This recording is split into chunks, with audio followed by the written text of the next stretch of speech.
అంటే నాగబాబు కూడా అనడం ఏంటంటే ముఖ్యంగా రైట్ టు ఫ్రీడమ్ వాళ్ళకు వేషాధారణ వేసుకోవడానికి స్వేచ్ఛ లేదా వాళ్ళకు మీరెవరండి నన్ను అడగడానికి ఆ హక్కు మీకు ఎవరు ఇచ్చారు అనడానికి అనేటువంటి మాటలు బహుశా నాగబాబు గారి కుటుంబంలో విమెన్ సంతతి ఎక్కువ ఉన్నందువలన ఆయన వారి యొక్క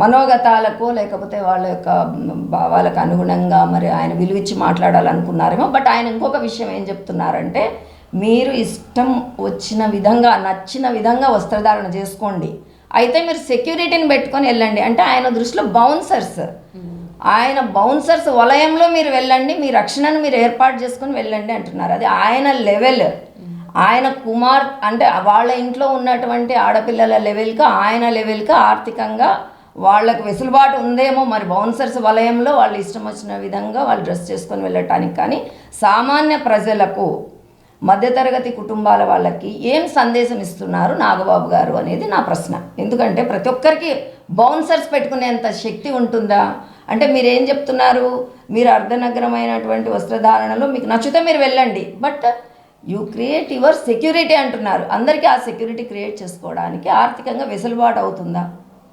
నాగబాబు గారు మరి దీనికి సమాధానం చెప్పాలి. మీరు మీలాంటి వివివిఐపి, మీలాంటి యొక్క సినీ ఇండస్ట్రీస్లో బిగ్ షాట్స్ మీకు బౌన్సర్స్ని పెట్టుకొని వెళ్ళటం మీకు అనవాయితీ ఉండొచ్చు, కానీ మిగతా సమాజానికి మీరు చెప్తున్నది ఏంటి? మీరు ఇస్తున్న సందేశం ఏంటి? సామాన్య ప్రజల మహిళల పరిస్థితి ఏంటి?